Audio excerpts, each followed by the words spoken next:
80일 화엄경 이야기 제13권 제10보살 문명품을 끝까지 시청하시어 생애 최고의 행운을 맞이하시기 바랍니다. 제10보살 문명품 1편 1. 연기심심. 문수보살이 각수보살에게 묻다. 하나는 같은데 어찌 이렇게 다른가? 어느 큰 숲 속에 맑은 샘 하나가 있었습니다. 그 샘물은 한 곳에서 솟아났고 맛도 빛도 성질도 모두 같았습니다. 그런데 그 물이 흘러간 자리마다 모습은 제각각이었습니다.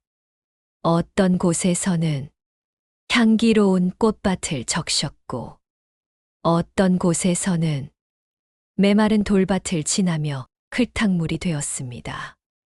이를 지켜보던 문수보살이 조용히 물었습니다. 마음의 본성은 하나라 하였는데 어찌하여 어떤 이는 좋은 길로 가고 어떤 이는 어두운 길로 가는 것입니까? 문수보살은 말을 이었습니다. 같은 마음을 지녔건만 어떤 이는 몸과 감각이 온전하고 어떤 이는 부족함을 안고 태어납니다. 같은 세상에 태어나도 누군가는 편안하고 누군가는 고단합니다. 또 어떤 이는 단정하고 빛나 보이지만 어떤 이는 거칠고 초라해 보입니다. 기쁨과 괴로움 또한 서로 다르게 찾아옵니다. 이 모든 차별은 어디에서 비롯된 것입니까? 그러자 곁에 있던 보살이 샘물을 가리키며 말했습니다. 물은 하나이나 그릇이 다르고 길이 다르면 머무는 모습도 달라집니다. 샘물은 스스로를 나누지 않았습니다. 다만 흘러간 자리에 따라 모양이 달라졌을 뿐이었습니다. 돌 위를 흐르면 빠르고 거칠었고 흙 속을 지나면 천천히 스며들었습니다. 맑은 그릇에 담기면 투명했으며 더러운 그릇에 담기면 흐려졌습니다. 그러나 물의 본성은 끝내 바뀌지 않았습니다. 보살은 고개를 끄덕였습니다. 중생의 마음도 이와 같습니다. 본성은 하나이나 지나온 길과 머문 인연에 따라 모습이 달라질 뿐입니다. 그제야 사람들은 서로를 다르게 보던 눈을 거두고 자기 마음을 돌아보았습니다. 내가 머물러 온 그릇은 무엇이었는가? 내가 따라온 길은 어떤 길이었는가? 그 질문이 새로운 길의 시작이 되었습니다. 이야기의 핵심. 이 이야기 전하는 뜻은 분명합니다. 마음의 본성은 하나이나 업과 인연, 익숙한 습관과 선택에 따라 선과 악, 고와 추, 기쁨과 괴로움에 차별이 드러난다. 차별은 본성의 문제가 아니라 흘러온 길의 문제이다. 서로를 모르는 10개의 갈림길. 어느 마을에 서로 등을 지고 사는 10사람이 있었습니다. 모두 같은 마을에 살았지만 자기 앞만 보고 걸었기에 서로를 제대로 알지 못했습니다. 한 사람은 업이었고 또 한 사람은 마음이었습니다. 업은 말했습니다. 나는 마음이 무엇을 생각하는지 모른다. 마음도 답했습니다. 나는 업이 어디로 가는지 모른다. 또 다른 골목에서는 받는 느낌과 그 결과가 서로 스쳐 지나갔습니다. 느낌은 결과를 알지 못했고 결과는 느낌이 어떻게 생겼는지 알지 못했습니다. 느낌은 다시 마음을 향해 말했습니다. 나는 마음을 모른다. 마음도 고개를 저었습니다. 나 역시 그 느낌을 붙잡지 못한다. 조금 떨어진 곳에서는 원인과 조건이 각자의 역할만 하며 서 있었습니다.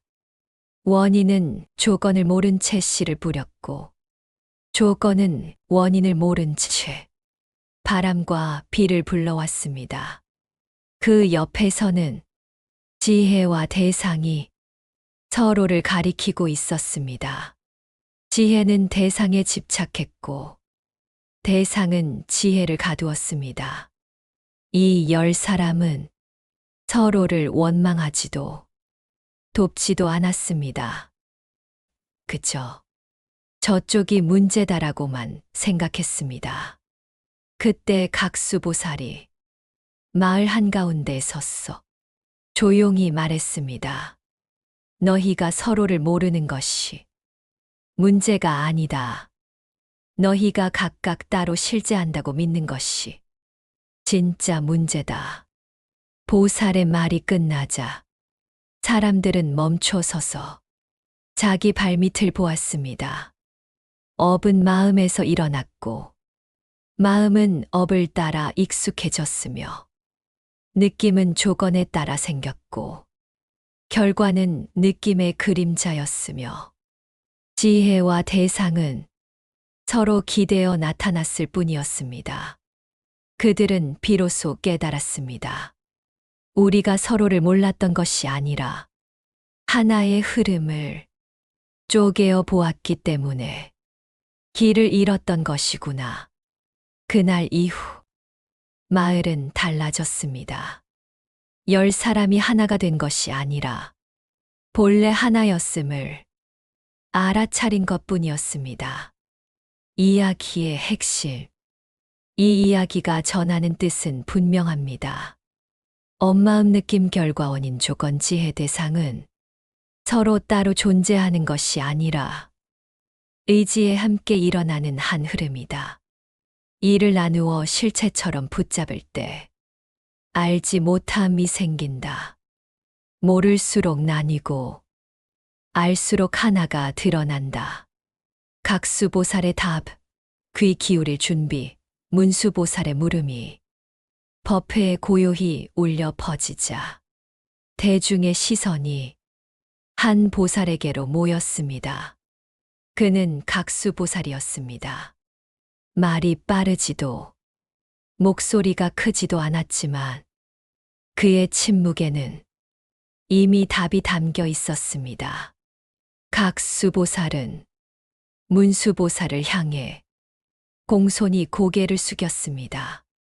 그리고 천천히 말문을 열었습니다. 지금 이 물음은 지식을 겨루기 위한 것이 아니라 어둠 속에 있는 마음들을 깨우기 위한 질문임을 압니다. 그는 대중을 둘러보며 다시 말을 이었습니다. 그러므로 저는 꾸며낸 말이 아니라 마음의 본래 성품에 맞게 그대로 답하겠습니다. 각수보살은 말을 서두르지 않았습니다. 먼저 듣는 이들의 마음이 열려 있는지를 살폈습니다. 그리고 이렇게 당부했습니다.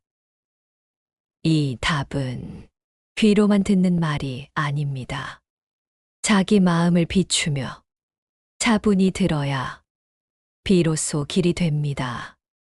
그 순간 법회는 다시 한번 깊은 고요에 잠겼습니다.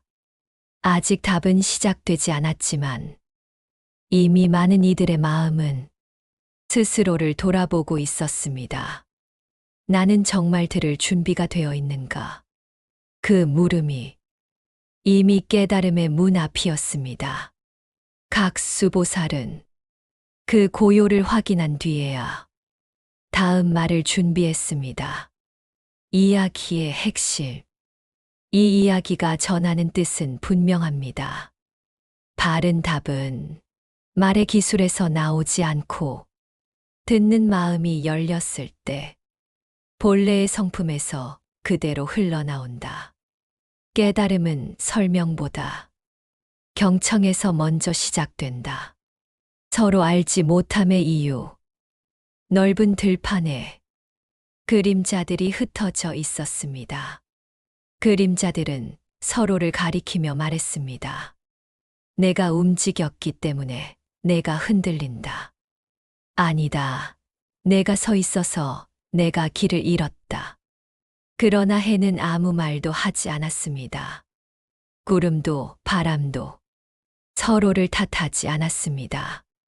그저 조건이 모이면 드러나고 조건이 흩어지면 사라질 뿐이었습니다. 각 수보살이 그 들판 한가운데에 서서 말했습니다. 이 세상의 모든 법은 스스로 움직이는 힘을 갖지 않았고 붙잡을 만한 고정된 몸도 없습니다. 그 말이 끝나자 그림자들은 잠시 멈추었습니다. 그러니 보살은 이어 말했습니다. 각각이 따로 실체라고 여길 때만 서로를 모른다고 느끼게 됩니다. 그림자는 해를 알 수 없었고 해는 자기 안의 그림자를 따로 세지 않았습니다. 그때 사람들은 깨달았습니다. 업이 마음을 모르고 마음이 업을 모르는 듯 보였던 까닭은 둘이 서로 등을 지고 있어서가 아니라 둘 다 독립된 실체라고 믿었기 때문이라는 것을. 느낌과 결과, 원인과 조건, 지혜와 대상이 서로를 모르는 듯 보였던 것도 각자가 자기 자리를 고정해 놓았기 때문이었습니다. 보살은 마지막으로 이렇게 말했습니다. 작용이 없고 체성이 없기에 서로를 알 수 없다고 말한다. 그러나 그 알지 못함마저 인연 따라 잠시 드러난 모습일 뿐이다. 그 말을 듣는 순간 그림자들은 사라지고 들판에는 고요한 빛만 남았습니다. 이야기의 핵심. 이 이야기가 전하는 뜻은 분명합니다. 모든 법은 스스로 작동하는 주체도 없고 고정된 실체도 없다. 그러므로 서로를 알지 못한다는 말은 분리된 실체가 있다고 믿을 때만 성립한다. 실체가 사라지면 알지 못함도 함께 사라진다. 서로를 알지 못하는 흐름들, 산 깊은 곳에 큰 강 하나가 있었습니다. 물줄기는 빠르고 거셌으며 서로 앞서려는 듯 쉼 없이 흘러갔습니다. 물방울 하나가 옆에 물방울에게 묻지 않았고 앞에 물결이 뒤의 물결을 돌아보지 않았습니다. 함께 흐르고 있었지만 서로를 안다고 말할 수는 없었습니다. 각 수보살은 그 강을 바라보며 말했습니다. 법도 이와 같습니다. 이번에는 넓은 들판에서 거대한 불길이 일어났습니다.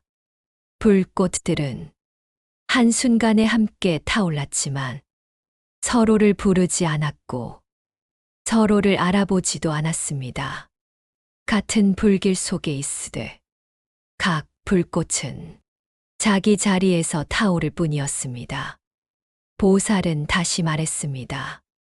법도 이와 같습니다. 어느 날 긴 바람이 일어나 산과 숲과 들을 지나갔습니다. 바람은 나무를 흔들고 풀을 눕혔지만 무엇을 흔들었는지 기억하지 않았습니다. 나무 또한 바람이 어디서 왔는지 묻지 않았습니다. 만남은 있었으나 알은 없었습니다. 법도 이와 같습니다. 보살의 말은 조용히 이어졌습니다. 마지막으로 대지는 겹겹이 쌓여 서로를 의지하고 있었습니다. 흙은 돌 위에 놓였고 돌은 흙을 받치고 있었지만 누가 누구를 떠받치는지 스스로 말하지 않았습니다. 서로 의지했으나 서로를 안다고 할 수는 없었습니다. 그제야 사람들은 알았습니다. 강물은 함께 흐르되 서로를 모르고, 불꽃은 함께 타되 서로를 모르며, 바람은 함께 스치되 서로를 모르고, 대지는 함께 받치되 서로를 모른다. 그와 같이 세상의 모든 법도 함께 일어나고 서로 의지하지만 각각이 독립된 주체처럼 서로를 아는 것은 아니라는 것을 각수보살은 마지막으로 이렇게 말했습니다. 알지 못함은 부족해서가 아니다. 본래 따로 알 주체가 없기 때문이다. 그 말을 듣는 순간 사람들은 서로를 이해하려 애쓰기보다 자기 마음의 분별을 조용히 내려놓기 시작했습니다. 이야기의 핵심. 이 이야기가 전하는 뜻은 분명합니다. 모든 법은 함께 일어나고 함께 작용하지만 각각이 주체로서 서로를 안다고 할 수는 없다. 알지 못함은 결핍이 아니라 무아와 연기의 자연스러운 모습이다. 멈추지 않는 수레, 어느 마을에 6개의 바퀴를 가진 수레가 있었습니다. 앞에는 눈의 바퀴가 굴러가고 그 뒤에는 귀의 바퀴, 코의 바퀴, 혀의 바퀴, 몸의 바퀴, 그리고 맨 뒤에는 마음의 바퀴가 달려 있었습니다. 이 수레는 낮에도 밤에도 멈추지 않았습니다. 풍경을 보면 앞으로 달렸고, 소리를 들으면 방향을 바꾸었으며, 냄새와 맛, 감촉을 만나면 더 빠르게 굴러갔습니다. 수레를 타고 있던 사람들은 말했습니다. 우리가 가는 길은 각자 다르다. 그러나 자세히 보니 수레는 늘 같은 방식으로만 움직이고 있었습니다. 바퀴가 굴러가면 굴러갈 뿐, 그 안에는 이제 멈추자고 말해줄 주인이 없었습니다. 눈은 보이는 것을 따라 흘러갔고, 귀는 들리는 소리에 끌려갔으며, 코와 혀와 몸은 만나는 대상에 반응할 뿐이었습니다. 마음 또한 생각이 일어나면 그 생각을 붙잡고 다음 생각으로 달려갔습니다. 이 흐름 속에는 멈추게 하는 힘도 돌이키는 주체도 없었습니다. 그때 각수보살이 길가에 서서 수레를 바라보며 말했습니다. 이 수레가 끊임없이 도는 것은 누군가 몰고 있어서가 아니다. 감각과 마음이 익숙한 대로 흘러가기 때문이다. 사람들은 그제야 깨달았습니다. 차별이 생긴 이유는 누군가 일부러 나누었기 때문이 아니라 눈, 귀, 코, 혀, 몸, 마음이 각자의 대상에 반응하며 멈춤 없이 이어졌기 때문이라는 것을. 그리고 그 흐름에는 돌리는 자도 없고 멈출 자도 없었습니다. 각수보살은 조용히 덧붙였습니다. 흐름은 있으나 주인은 없다. 이것이 차별이 생기는 인연이다. 그 말을 듣자 수레는 여전히 굴러가고 있었지만 타고 있던 사람들의 마음에는 처음으로 멈춤의 가능성이 보이기 시작했습니다. 이야기의 핵심. 이 이야기가 전하는 뜻은 분명합니다. 차별은 누군가 만들어낸 것이 아니라 눈, 귀, 코, 혀, 몸, 마음의 감각이 대상에 반응하며 끊임없이 이어진 결과이다. 이 흐름 속에는 따로 조종하는 주체가 없다. 흐름을 알면 그때부터 멈춤이 가능해진다. 움직이지 않는 바다, 아득히 넓은 바다가 있었습니다. 그 바다는 한 번도 태어난 적이 없고, 한 번도 사라진 적도 없었습니다. 늘 그 자리에서 고요히 머물러 있었습니다. 그런데 바다 위로 바람이 스치자 파도가 일기 시작했습니다. 작은 물결, 큰 물결이 차례로 모습을 드러냈습니다. 사람들은 말했습니다. 파도가 생겼다. 바다가 움직인다.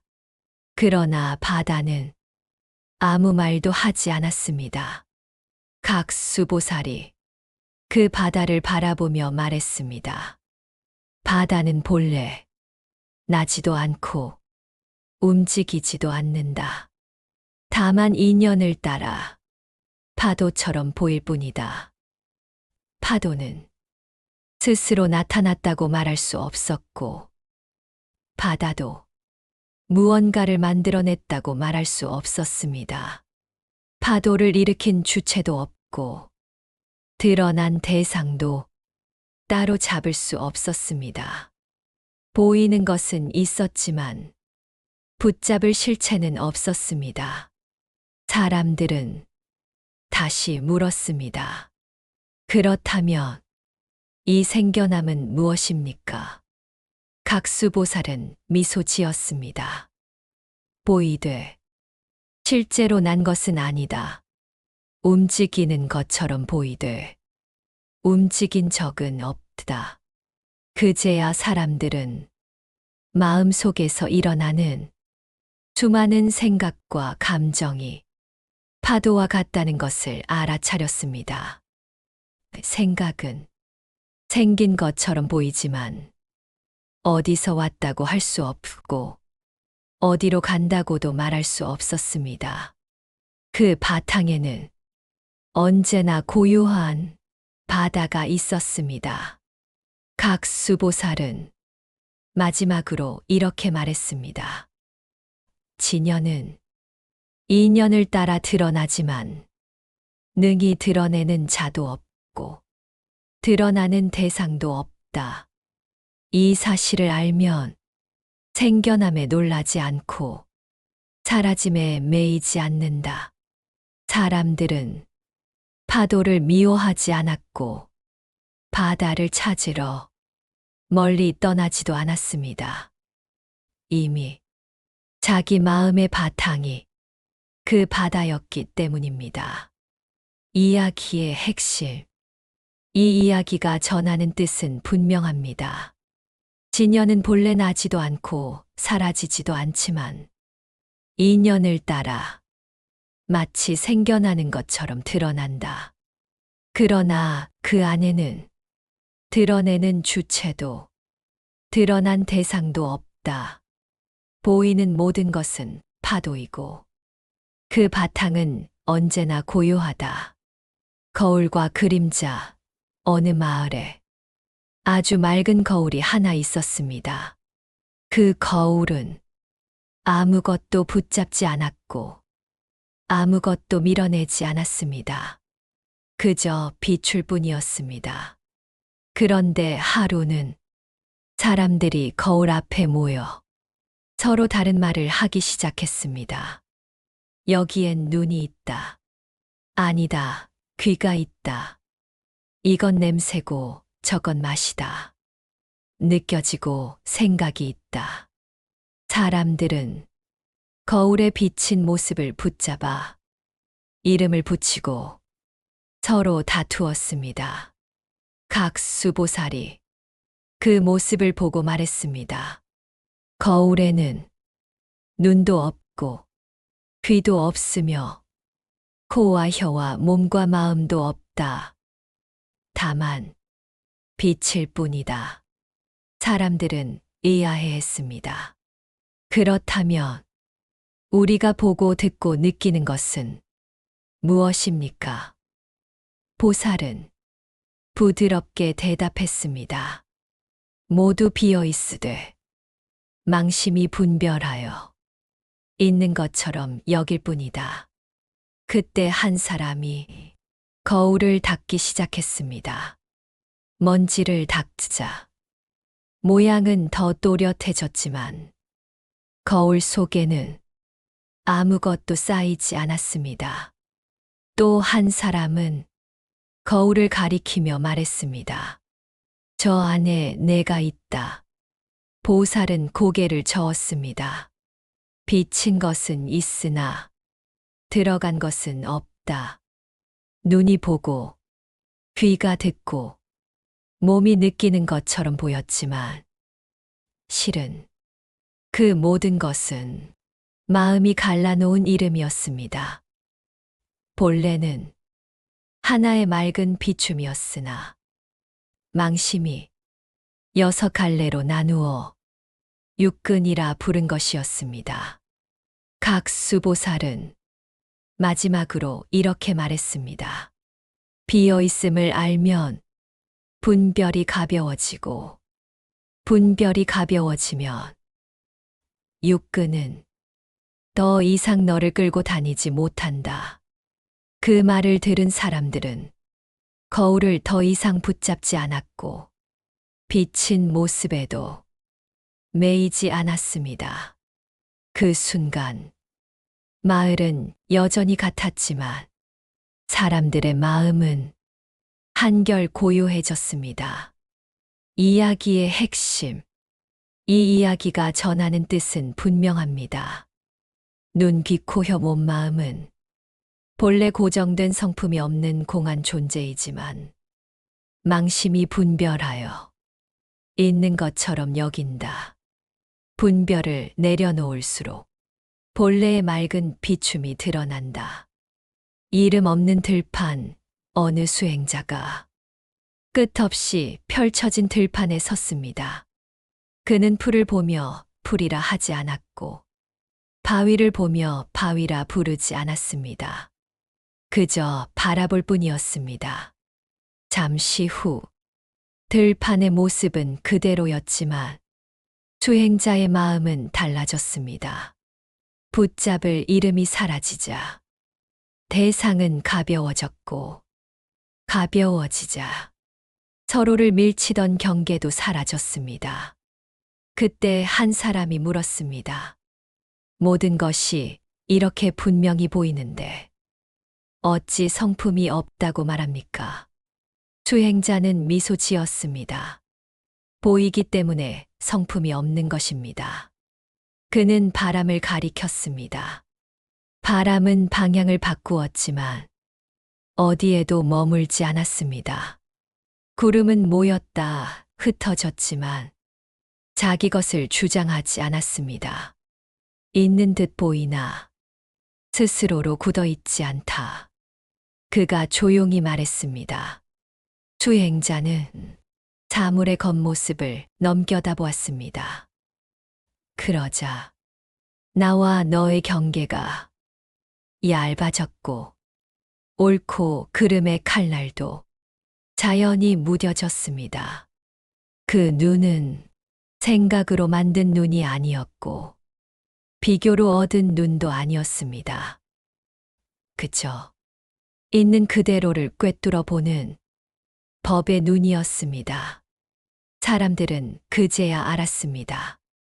모든 것이 무자성이라는 것은 아무것도 없다는 말이 아니라 아무것도 스스로 고정되어 있지 않다는 뜻이구나. 그래서 이 보는 눈은 뒤집힌 견해가 아니었고 세상을 부정하는 눈도 아니었습니다. 오히려 세상을 가장 바로 보는 지혜의 눈이었습니다. 수행자는 마지막으로 말했습니다. 이렇게 이치대로 관찰하면 모든 것은 가볍고 마음은 자유로워진다. 그 말과 함께 들판은 여전히 들판이었지만 그 위를 걷는 발걸음은 더 이상 무겁지 않았습니다. 이야기의 핵심. 이 이야기가 전하는 뜻은 분명합니다. 이치에 맞게 관찰하면 일체는 고정된 자성을 갖지 않으며 이렇게 보는 법의 눈은 뒤바뀐 견해가 아닌 참된 지혜이다. 무자성은 허무가 아니라 자유의 다른 이름이다. 발자국 없는 길. 어느 날 한 수행자가 깊은 산길을 걷고 있었습니다. 길 위에는 수많은 발자국이 남아 있었습니다. 옳다는 발자국, 그르다는 발자국, 참이다와 거짓이다라는 서로 다른 흔적들이 겹겹이 이어져 있었습니다.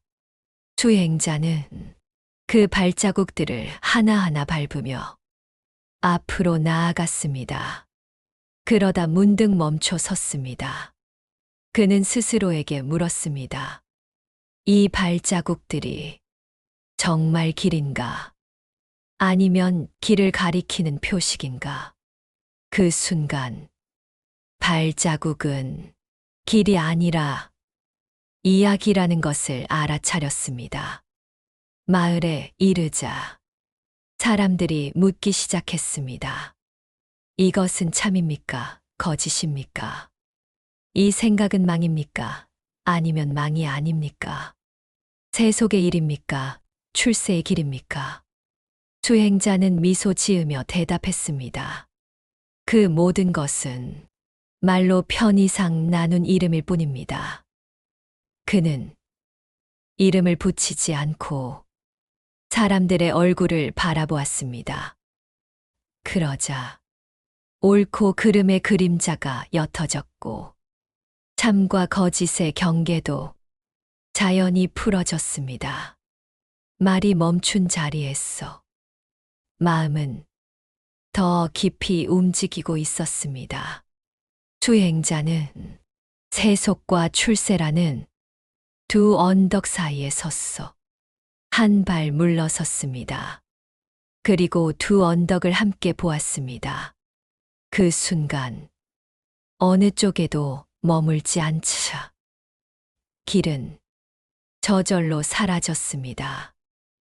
그러나 사라진 것은 길이 아니라 집착이었습니다. 그는 마지막으로 말했습니다.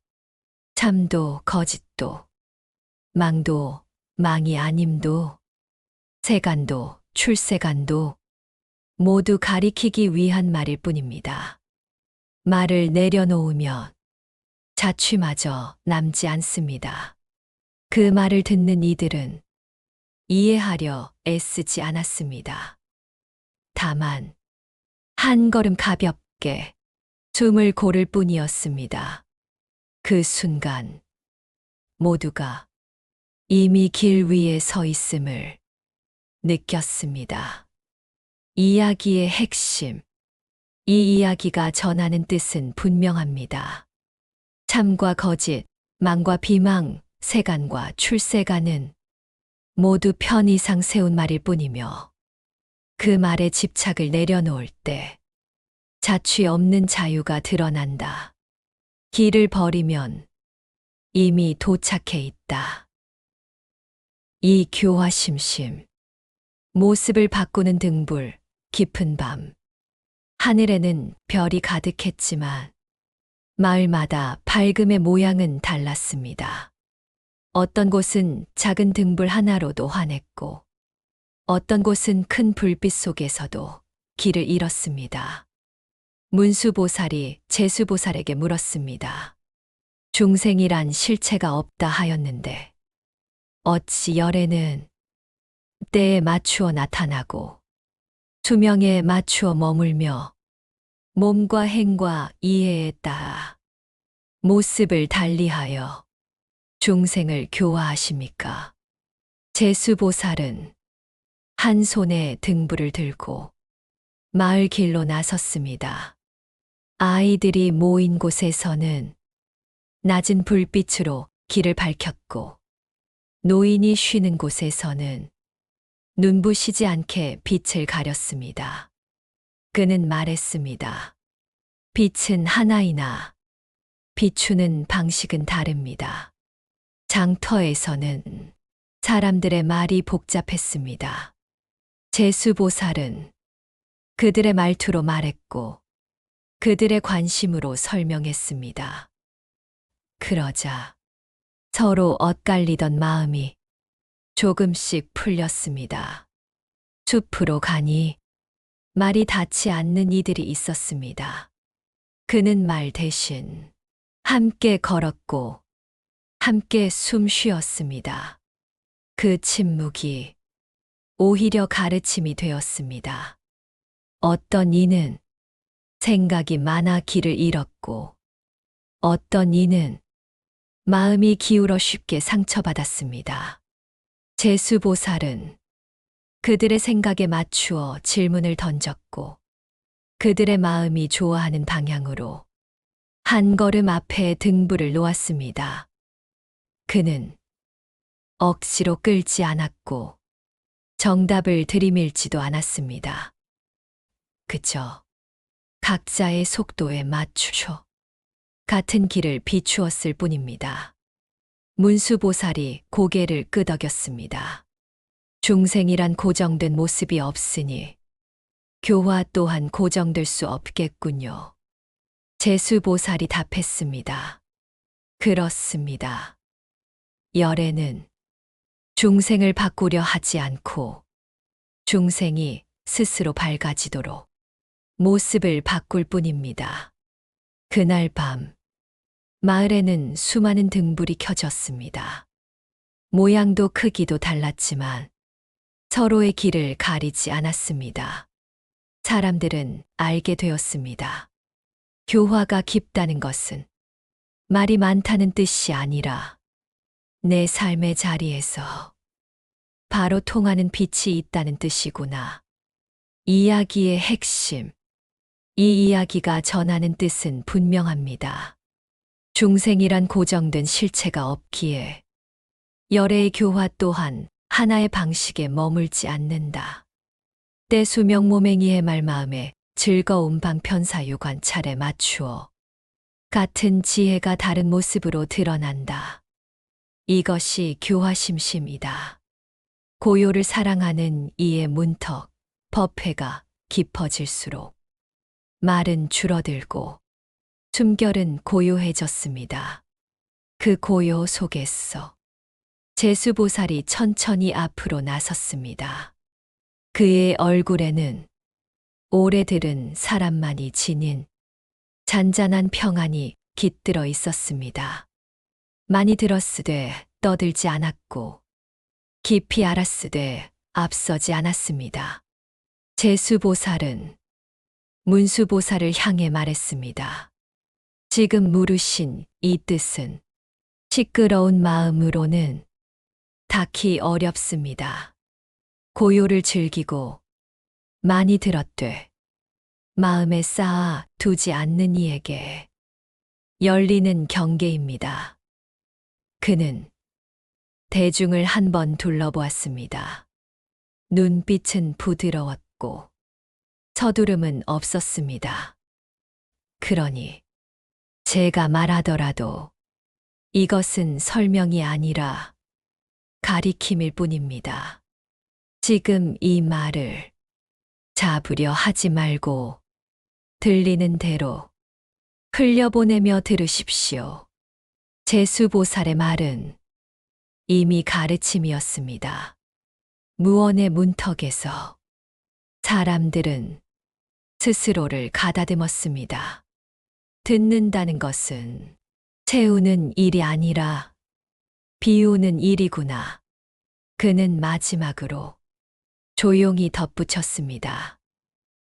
이제 제가 말하겠습니다. 그러나 이 말이 끝날 즈음에는 이미 말은 필요 없을 것입니다. 그 순간 법회는 말을 기다리는 자리가 아니라 들어설 준비가 된 자리로 변해 있었습니다. 이야기의 핵심. 이 이야기가 전하는 뜻은 분명합니다. 깊은 교화의 가르침은 많이 들은 지식의 영역이 아니라 고요를 사랑하는 마음의 경계에서 열린다. 답은 말보다 먼저 듣는 태도에서 허락된다. 빌린 집에서 길을 찾다. 어느 마을에 잠시 머무는 나그네가 있었습니다. 그는 하루는 이 집에서, 하루는 저 집에서 잠시 쉬었다가 길을 떠났습니다. 사람들이 물었습니다. 이 집이 당신의 집입니까? 나그네는 웃으며 답했습니다. 머물 뿐이지 주인은 아닙니다. 제수보살은 사람들을 데리고 자기 몸을 바라보게 했습니다. 이 몸 안을 가만히 살펴보면 나라 부를 만한 주인은 어디에도 보이지 않습니다. 눈을 찾아도 주인은 없고 뼈와 살을 나누어 보아도 나라 할 자리는 없었습니다. 그제야 사람들은 고개를 끄덕이기 시작했습니다. 보살은 이어 말했습니다. 이 몸은 잠시 이름 붙여 세워놓은 집과 같습니다. 정해진 주인도 없고 머무는 자리도 일정하지 않습니다. 어디서 왔다 말할 수 없고 어디로 간다 말할 수도 없었습니다. 다만 인연 따라 잠시 모여 있을 뿐이었습니다. 사람들이 몸을 더 자세히 바라보자 놀라운 일이 일어났습니다. 아프고 늙고 변하는 모든 모습이 더 이상적이 아니었습니다. 그저 지나가는 풍경처럼 또렷이 보일 뿐이었습니다. 보살은 말했습니다. 이렇게 몸을 바르게 관찰하면 모든 법이 헛개비 같다는 것을 알게 됩니다. 그 순간 사람들의 마음에서 쥐고 있던 생각이 풀렸습니다. 내 몸이다. 내 것이다. 이래야 한다는 분별이 일어나지 않았습니다. 몸은 여전히 있었지만 집착은 사라졌습니다. 제수보살은 마지막으로 조용히 말했습니다. 중생의 몸을 따른다는 것은 몸에 끌려가는 것이 아니라 몸을 빌려 집착 없이 길을 걷는 것입니다. 사람들은 자기 몸을 떠나지 않았지만 몸에 묶이지도 않았습니다. 그날 이후 걸음은 같았으나 마음은 훨씬 가벼워졌습니다. 이야기의 핵심.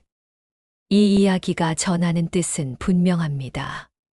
몸을 깊이 관찰하며 그 안에 고정된 나는 없음을 알게 되고 이 몸이 인연 따라 잠시 세워진 가명임을 알면 집착이 사라지고 분별이 멎는다.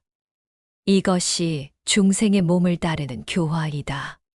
불꽃의 원, 어느 저녁, 아이들이 마당에서 횃불을 들고 빙글빙글 돌리고 있었습니다. 불꽃은 원을 그리며 빛났고 사람들은 말했습니다. 저 원은 언제 시작되었을까? 저 원은 언제 끝날까? 그러나 불꽃은 시작도 끝도 말해주지 않았습니다. 돌리는 손이 멈추자 원은 사라졌고 불은 다시 한 점의 불꽃이 되었습니다. 제수보살은 그 모습을 가만히 바라보며 말했습니다. 중생의 수명도 이 불꽃의 원과 같습니다. 사람들이 물었습니다. 그렇다면 수명은 누가 시작하게 합니까? 또 누가 끝내는 것입니까? 보살은 고개를 저었습니다. 딱 집어 말할 수 있는 시작도 없고 분명히 가리킬 수 있는 끝도 없습니다. 태어남은 어느 한 원인만으로 생기지 않았고 사라짐도 누군가의 명령으로 일어나지 않았습니다. 인연이 모이면 도는 것처럼 보이고 인연이 흩어지면 멎은 것처럼 보일 뿐이었습니다. 사람들은 그제야 깨달았습니다. 우리가 수명이라 부른 것은 이어진 흐름을 잠시 원으로 본 것이었구나. 제수보살은 다시 불꽃을 가리켰습니다. 불꽃의 원을 붙잡으려 하며 손만 대일 뿐입니다. 그러나 원으로 보이되 실체가 없음을 알면 두려움은 사라집니다. 사람들은 자기 삶을 떠올렸습니다. 언제 시작되었는지 정확히 말할 수 없었고, 언제 끝날지 붙잡을 수도 없었습니다. 그 순간, 시간은 여전히 흐르고 있었지만, 마음은 조금 느긋해졌습니다. 제수보살은 마지막으로 이렇게 말했습니다. 중생의 수명을 따른다는 것은 길이를 재는 일이 아니라 두려움 없이 이 흐름과 함께하는 일입니다.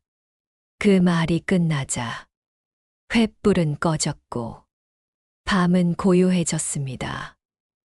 그러나 아이들의 웃음과 따뜻한 숨결은 여전히 이어지고 있었습니다. 이야기의 핵심. 이 이야기가 전하는 뜻은 분명합니다.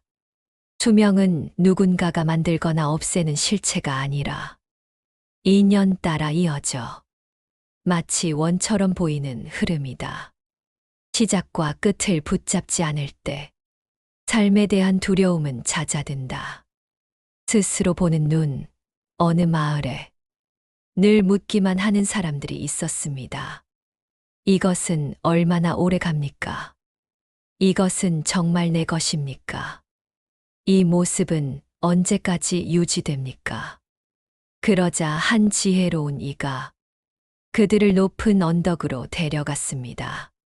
언덕 위에서 내려다보니 사람들의 집도, 길도, 들판도 모두 끊임없이 변하고 있었습니다.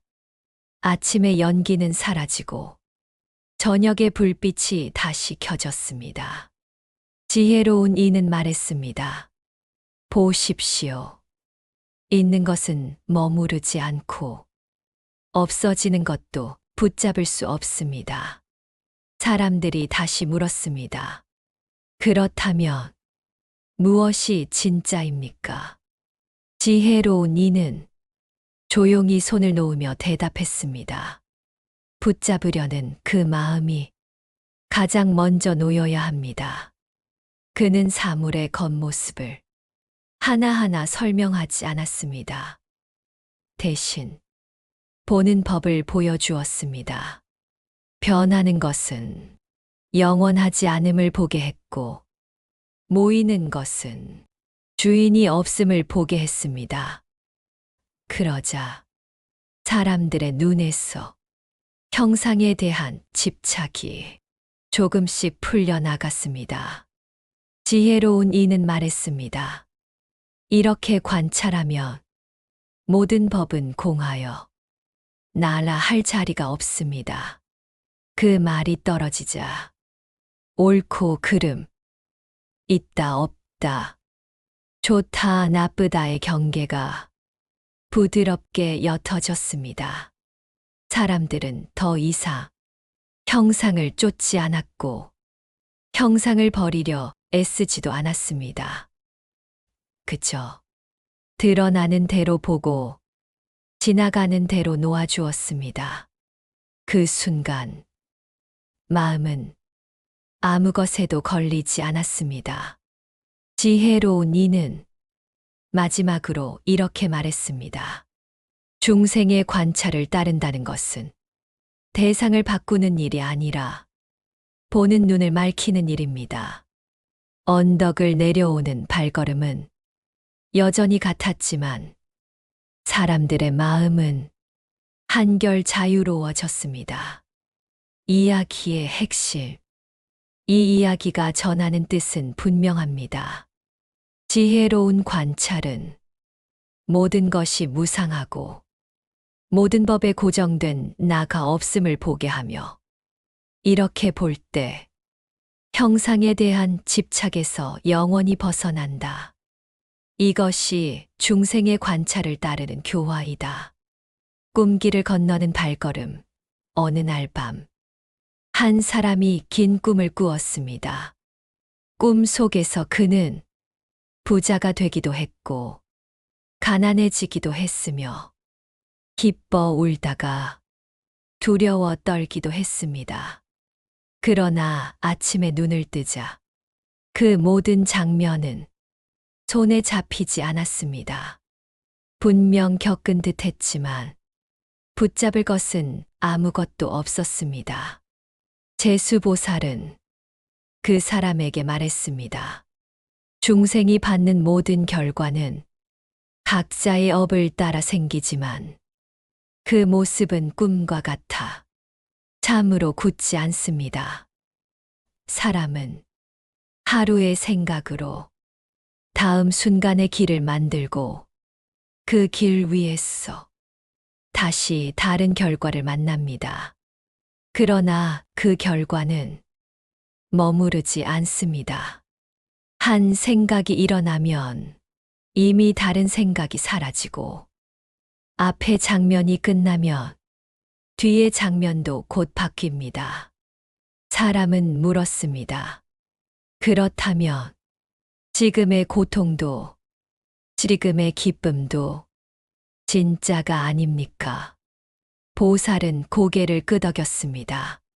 진짜처럼 느껴지되 실체로 붙잡을 수는 없습니다. 보살은 사람의 하루를 가만히 보게 했습니다.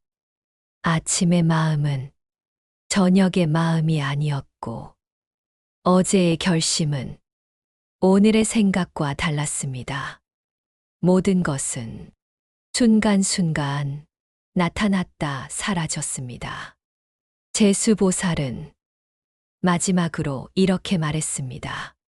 중생의 행을 따른다는 것은 업의 결과에 끌려가는 것이 아니라 꿈인 줄 알면서도 자비로 함께 걷는 것입니다.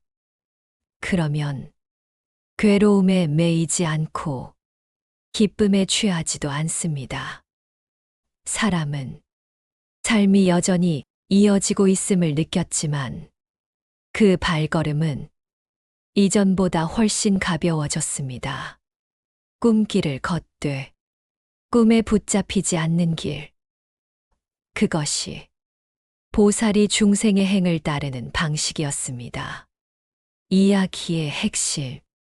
이 이야기가 전하는 뜻은 분명합니다. 중생이 받는 모든 결과는 업을 따라 생기지만 꿈과 같아 실체가 없고 생각은 생각마다 사라지며 앞과 뒤 또한 고정되지 않는다. 이 사실을 알면 행 속에서도 집착 없이 교화가 가능하다. 마음이 고른 빛, 어느 시장에 같은 보석이 한 상자 놓여 있었습니다. 그런데 사람마다 보석을 보는 눈이 달랐습니다. 어떤 이는 빛나는 면만을 붙잡고 기뻐했고, 어떤 이는 미세한 흠을 보며 실망했습니다. 같은 보석이었지만 마음이 고른 기준에 따라 서로 다른 이야기가 만들어졌습니다. 제수보살이 그 모습을 보고 말했습니다. 세상에서 보인다고 여기는 모든 법은 마음이 먼저 앞서 주인이 됩니다. 사람들이 고개를 갸웃하자 보살은 상자를 덮었습니다. 보석이 달라진 것이 아니라 마음이 좋아하는 방향으로 모양을 골라 잡았을 뿐입니다. 마음은 자기가 이해한 만큼만 보고 익숙한 해석으로만 대상을 나누었습니다. 그래서 보이는 상은 늘 많았고 그 많음 속에서 뒤집힌 판단이 생겨났습니다. 보살은 사람들을 조용한 방으로 이끌었습니다. 등불 하나만 켜고 아무 설명도 하지 않았습니다. 잠시 후 사람들은 스스로 알아차렸습니다. 설명이 줄어들자 보이는 상도 가벼워졌고 가벼워지자 마음의 호불호가 잦아들었습니다. 제수보살은 마지막으로 이렇게 말했습니다. 중생의 마음에 좋아함을 따른다는 것은 그 취향을 부추기는 일이 아니라 그 취향이 만들어낸 뒤집힌 보기를 서서히 풀어주는 일입니다. 그날 보석은 여전히 보석이었지만 사람들의 눈은 조금 더 맑아졌습니다. 이야기의 핵심. 이 이야기가 전하는 뜻은 분명합니다. 세간에서 보이는 모든 법은 마음이 주인이 되어 드러나며 각자의 이해에 따라 상을 취하기 때문에 여실하지 않은 판단이 생긴다. 이를 알면 마음의 좋아함을 따르되 그 분별에 매이지 않는 교화가 가능해진다. 말이 닿지 않는 연못. 어느 마을에 깊고 맑은 연못이 있었습니다. 사람들은 연못을 둘러싸고 각자 다른 말을 쏟아냈습니다. 이 연못은 깊다. 아니다. 얕다. 차갑다. 따뜻하다. 말은 끊임없이 이어졌지만 연못은 아무 대답도 하지 않았습니다. 제수보살이 그 곁에 서서 말했습니다. 세상에서 오가는 모든 말은 마음을 나누어 만든 분별입니다. 사람들은 고개를 끄덕였지만 여전히 말로 연못을 붙잡으려 했습니다. 보살은 돌 하나를 연못에 던졌습니다. 물결이 퍼졌고 잠시 후 다시 고요해졌습니다. 방금 그 물결을 말로 담을 수 있었습니까? 사람들은 아무 말도 하지 못했습니다. 보살은 이어 말했습니다. 말은 가리키는 데에는 쓰이지만 법의 성품안으로 들어가게 하지는 못합니다. 아무 말도 그 자체로는 진리의 자리에 닿지 못합니다. 사람들이 말을 멈추자 연못은 더 맑아 보였습니다. 소리가 사라지니 비로소 깊이가 느껴졌습니다. 그제야 사람들은 조금씩 알아차렸습니다. 말을 내려놓아야 법의 성품이 드러나는구나. 제수보살은 마지막으로 이렇게 말했습니다. 중생의 언어를 따른다는 것은 말을 버리라는 뜻이 아닙니다. 말에 머물지 말라는 뜻입니다. 그날 이후 사람들은 말하되 붙잡지 않았고 설명하되 머무르지 않았습니다. 연못은 여전히 연못이었고 마음은 조금 더 고요해졌습니다. 이야기의 핵심. 이 이야기가 전하는 뜻은 분명합니다. 세간의 모든 언어는 분별에서 일어나며 어떤 말도 그대로 법의 성품 안으로 들어가게 하지는 못한다. 그러므로 말은 방편일 뿐 머무를 자리는 아니다. 사라지는 불꽃의 생각. 어느 밤 사람들이 모닥불 주위에 앉아 불꽃을 바라보고 있었습니다. 불꽃은 쉼 없이 타올랐지만 가만히 보면 같은 불꽃은 한 번도 머물지 않았습니다. 어떤 이는 말했습니다. 불이 계속 타고 있다. 그러자 지혜로운 이는 고개를 저었습니다. 계속 타는 듯 보일 뿐 한 불꽃도 잠시 멈춘 적은 없습니다. 제수보살은 그 불을 가리키며 말했습니다. 중생의 생각도 이와 같습니다. 마음이 대상을 향하면 곧바로 하나의 생각이 태어나고 그 생각은 잠시도 머무르지 못한 채 다음 생각으로 바뀝니다. 사람들은 자기 마음을 가만히 살폈습니다.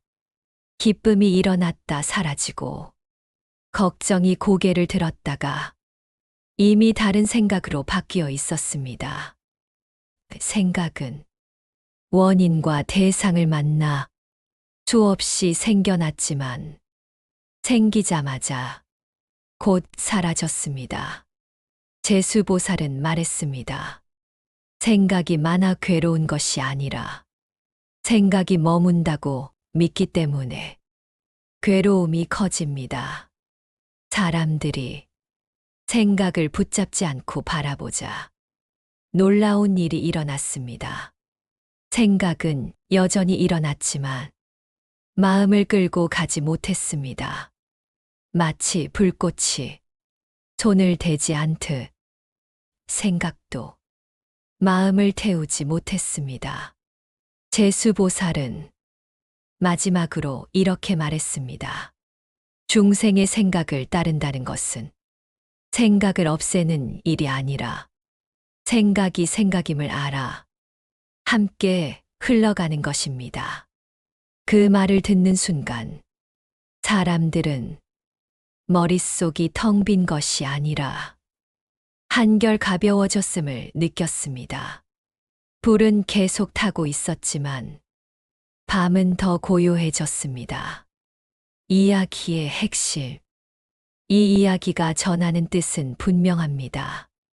생각은 마음과 대상의 인연으로 끊임없이 생겨나지만 잠시도 머무르지 않고 생각마다 곧 사라진다. 이를 알면 생각을 따라가되 집착하지 않는 교화가 가능해진다. 구독자 여러분, 이것으로서 81화 음경 이야기 제13권 제10보살문명품 1편 마치겠습니다. 오늘도 내일도 화엄경을 공부하며 인생이라는 최고의 축제를 마음껏 즐기시길 바랍니다. 부처님 가피 가득 채워드립니다. 끝까지 공부하신 모든 분들께 1등 당첨 예상번호가 포함된 로또 복 많이 지어 게시물에 매주 토요일 공지하여 회향하고 있습니다. 놀라운 부처님 가피 직접 경험하세요.